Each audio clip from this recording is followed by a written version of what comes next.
Hey, love bugs, it's Roslynn back at you one more again. I hope everybody is doing blessed. I'm doing my favorite and definitely hope the same for you. And if this is your first time stopping by my channel, much love to you and welcome. And to my returning subs, my growing, extended, beautiful love and support is such a blessing to be able to know that the content that I push out can relate to you on so many different levels. It really lets you know that you are not alone in the world. So with that being said, much love to all. Namaste. Love and blessings, love and light, and many blessings are definitely coming your way. And if you have been watching my videos for a while and have not already, please like and subscribe. Hit that notification bell at the bottom so you know when I'm about to upload my next video. Also, if you're comfortable enough, drop me a line or two. I would love the chance to get to know you as much as you're getting to know me, even if it's about the positive feedback to the content of my video, or you're just up telling me about your empathic gift, how it impacted your life and heading you towards a positive direction.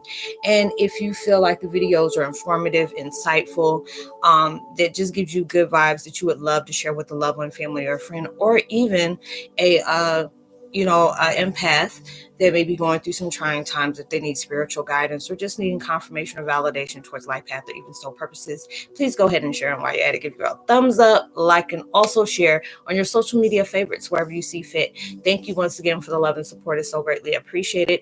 And I hope you're able to resonate with the content of my video. And the music that you're hearing in the background is from Jason Stevenson's channel, and it's called Manifest Miracles, Calm the Mind, Remove All Negative Blocks, and Release Stressors. I never heard of that. Stress, all levels of stress. Let me just put it that way so I don't end up butchering that whole word.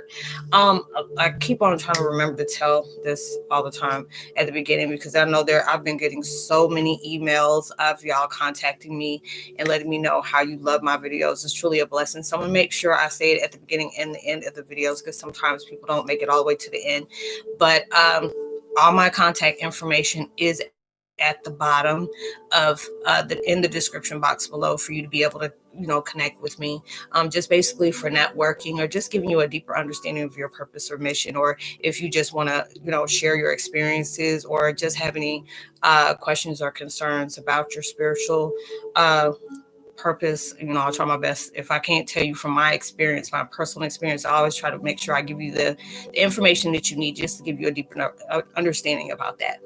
So the video that I'm doing today is called Twin Flame 101, Heyokas Empaths Can Be Spiritual and Hold Religious Labels. I've been hearing this on and off for the last few months, and some people have just been straight converting over from just whatever religion that they've been practicing, just the straight spiritual. And sometimes, if you're there's some people, I'm not gonna say all, because I don't want to think I'm just saying all people are like that, because it's not. You can actually be spiritual and religious at the same time. When you're able to have these spiritual attributes or gifts, whatever you want to call them, some people will feel like, oh, that's the devil's work. You shouldn't be able to know the future. You shouldn't be able to tell people about their past, or just being able to read people's minds and know their thoughts and stuff like that. That's devil worship, or that's devil stuff. That's closed-minded to me. That's very closed-minded, because God was the indigo. God was an empath. He was able to, predict about different things that was going on. And a lot of times he was casted out for stuff like that. People ask me, do I read the Bible? No, I do not. For me, I remember a lot of my past regression, or whatever you want to call it, from different lives. And I still have my scar. I tell people, I say, you can see this. I still have my crucified mark right there. It's like it turned into a birthmark. And I just remember certain parts of my life from that time. I remember my mom used to always want me to watch Passion of the Christ and stuff like that. And you talking about it gave me a full-blown complex, because it started giving me flashes about that time. And I used to tell my mom, the things that they put in these movies is not all that happened back in those days. They want to be able to, make you see what happened in those days by what they say. That there's a lot of things they don't want to do. They want you to believe a certain thing, when there was, some of that stuff is true, but some of it, they wanted God to be seen as a certain way. So, I just don't knock anybody who chooses to have any kind of religious aspect. I feel to each its own. If you have been practicing Muslim or Hinduism or a Buddhist or anything like that, you have your choice to choose what you want to do. Don't ever allow somebody to tell you you can't do that because of your spiritual gifts you have. There's so many times that you have so many multiple gifts and you're like hypersensitive towards different things, and they will label you as all these bipolar, schizophrenic. I believe there's some folks that are out there really like that, but it's just like when it comes to you being an empath, you're known as being bipolar, manic depressive, what is the other one, schizophrenic, and certain all these other different things that you have. But it's just for you having all these multiple gifts that you are blessed with. At times, yes, it can feel like a curse, especially if you're just trying to really understand a lot of things. I tell people, when I was growing up, I felt very different. I spoke different. I spoke like an old woman at times when I was like, you're such an old soul. And I never really knew what that meant because I would talk before my time. I would know certain things. There are certain places I wouldn't go. There are certain people I would not approach. I was a very loving child. And, my mom always used to say, somebody's going to snatch you up if you keep trying to hug people like that. But I knew, I had feelings like that 3 or 4 years old. Can tell her about my past life of me, dying. I was my dad's twin sister at one time, and then I came back and now he was my dad. And that was before I knew who my biological father was, and all these different things. So it's just like you are being blessed to be able to have these things. And it's like, I tell people, you're not awakened, you're born with all these different ones. No telling how many we have. I can't even, count how many we have. But with us being in that not spiritual, but human suit, you can't have all those things just come out at one time. There's different things you have to shed light on within yourself. You have to be open to the unknown. There's certain type of trauma that may have triggered those gifts to come on, because it's a gift switch where there may be 1 or 2 things that you were born to do. There are certain things that you do automatically, and you may not have seen them as a gift. But then when you start allowing yourself to do a lot of research, like I do, there were certain things I didn't know that I was, what was that word? Psychometry. I didn't know I was able to do stuff like that. I got the spiritual clairs, this clairvoyant, clairscience, audience, auditance, whatever them words are, but all of them, I pretty much have all of those.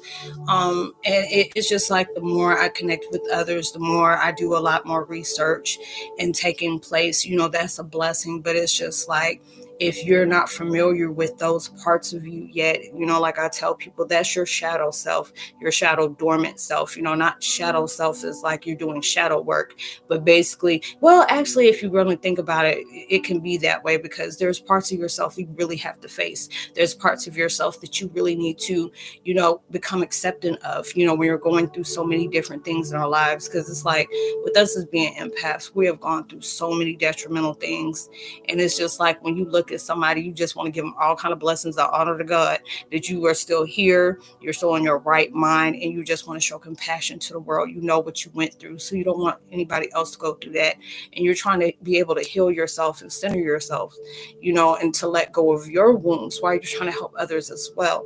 And that's like a gift beyond all, and I know God is pleased with us about that. The universe is, and they always send different signs to let you know, hey, you're speaking from your ego, or you're speaking from pain, or there are certain things that you really need to embrace. There are certain things you really need to come acceptance of. So, it's just like, to me, I feel like it's very closed-minded when people feel like you cannot be spiritual. If you sit up here and say you talk to the, talk to the universe, you do skyring, or sun skyring, or not sun skyring, star skyring, when you communicate with the stars, or you see different things, in the clouds and stuff like that. Some people think that's weird. Some people think it's crazy. I love when, I think it's funny, but it's cute funny, when people are like, Roz, I just sat here and hugged a tree today. And I think it's funny, but it's like, that's a part of nature. We're all connected in some kind of way, to be able to be open to learning about different things like that. Because people feel like when you're having gifts like that, that's ungodly. And I'm just like, how do you think God was able to do these different things? We didn't just come out the woodworks with this. People be thinking you over here, mutilating animals and stuff like this to get the answers that you have. Everything has a balance to it. Yes, there are some people out there that sacrifice different things and, worship, you know, dark and evil things, but there's also people that that really aren't about religion, but there's some people there as atheists and all these different things, and not, like I said, I'm not judgmental on anybody. If you ask me a question, I'm gonna try my best to answer it the best way I know how. If I'm not familiar with stuff like that, I can say, well, I'm not really familiar about this, but I am, in my opinion, and I'm honestly say it the way the best way I know how, because I know I've had like 2 or 3 people ask me about that throughout the week. It's like, Roslynn, what's your insight on, the religious thing? And I said, I was raised up in the church. The only thing I really liked about going to church is the singing. That's the singing. And come to find out my dad's the same way. He was raised up in the church as well. He's like, I just like the singing they did. I didn't feel like listening to this, because it felt like, to each its own. If you go to church, I used to feel good going to church because I was going through a lot of things. But, I guess when I went through my spiritual awakening, I had everything that took place in my life.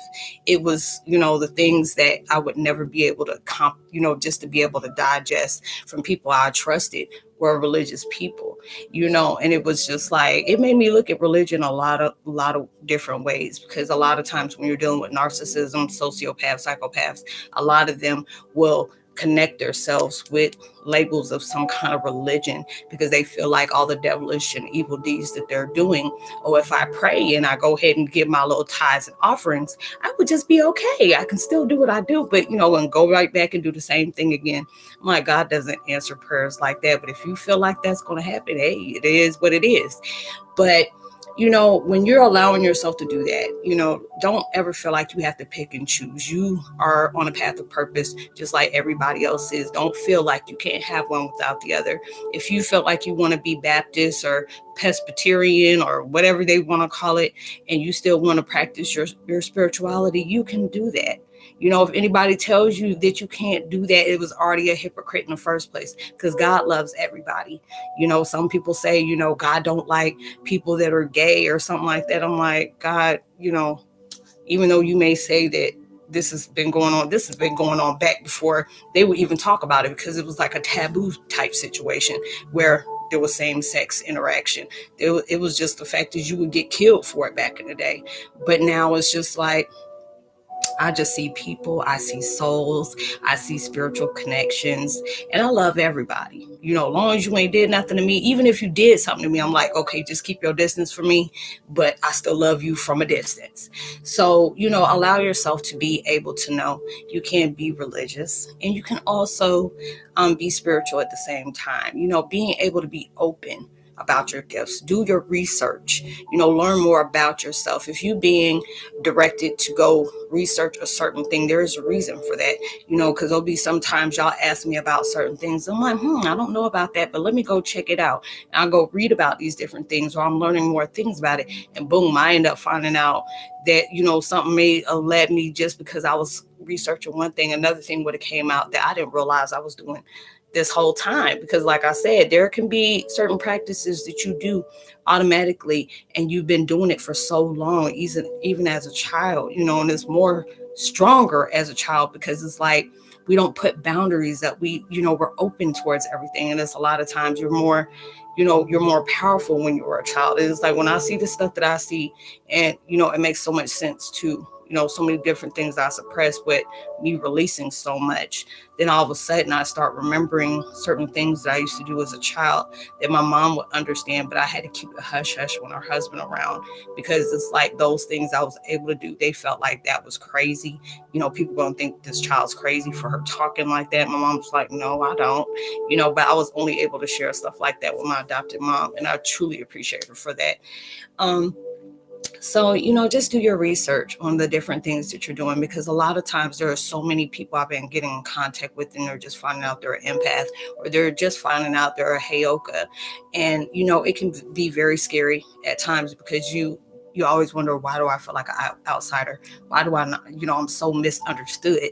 If I say something, it's just like when I go deep intellect about it, they're looking like they're stuck and confused by the things that I'm saying. And I always tell people, when they're going to see you as crazy because they're spiritually asleep, they want to be able to see a certain line of their own definition of perception. They don't want to be able to go through those different levels because they don't want to open their mind to things that they can't touch, taste, feel, or see, So there's a lot of different things about that. But, if you're being guided towards certain research, do that. Because it's wanting you to learn more about yourself, more about your purpose, more about the things that you could be able to practice. And it may be something that's been laying in you dormant that you need just to be able to come reacquainted with. So I hope you were able to resonate with the content of the video, y'all. Like I said before, I really loved doing my crime story show the other day, but that was so heavy. I loved being able to watch them. A lot of times that I give so many props to my content creators that do that. But I said, I just want to go ahead and do like movie reviews, urban legends, and maybe going back to that again, but I'm not going to do a lot like that because it almost took a sister out. And plus I'm trying to remember every daggone thing from these situations. I'll be looking at mine, that's that channel, and Kendall Ray, and, Christina Randall, and, Bailey, Syrian. I'm just like, I give y'all A1 till day one, because y'all remembered almost everything that went on with that. And I'm trying to figure out, the best thing about that, because you're not wanting to disrespect anybody's family that have lost somebody. You don't want to get sued by somebody because that's, bringing out something they really don't want. So you have to be very careful about different things like that. But I'm not open to trying new things. I always tell y'all, if you're being urged to do something, do it. Don't worry about what people think. Somebody's going to appreciate you for that. You're going to have some people that's not going to agree with you. You're going to have certain people that are going to try to set you down because they see something good that's coming out of you. So, try new things. This is 2021, and, it's bringing out that creative vibe for you to just, branch out. Don't get comfortable and complacent with what you've been doing for a long time, because they're bringing out new things. Even if it may not even go right that first time, don't give up on it. If you've done it a few times and it just really isn't working out for you, at least you can say, you know what, hey, I tried, it didn't work out. Next thing you know, if it didn't work out, it probably get you connected to something else. But you had to learn from in between that and the other one to get to that point where you're supposed to be. So I would love that for you all. And I'm praying for y'all, everything that you're really trying to go towards. I hope and pray to bring so much abundance to you and wisdom in all accords. So I would love to give a post notification shout out to Erin Radnor. I hope I pronounced your last name right. I apologize if I didn't. Above the Horizons 888. Much love to you as well. A lovable a-hole. I'm not gonna say your name like that, but yeah, there's to you too. Victoria Letterdale and Gigi, and it's already done Thomas and Victor Connor as well. Much love to you. And Raven, much love to you as well. Raven Dewberry 666, much love to you as well. Like and subscribe, hit that notification bell, drop that line. I would love the chance to get to know you as much as you're getting to know me. Like I said, I'll leave all my all my contact information in the description box below. I hope y'all have a blessed weekend, and be responsible and safe with everything you do. Know you're truly blessed, highly favored, and forever loved, and knowing there's always somebody out there praying for your better days. And I pray that everything you're trying to manifest comes so much bigger and better than you ever expected, as well as when you soon to receive it as well, even through social distancing. Make sure you give out love, light, positivity, whereas wide frequencies, you never know. All those things will really take you a long way. Talk to you later. Much love. Peace.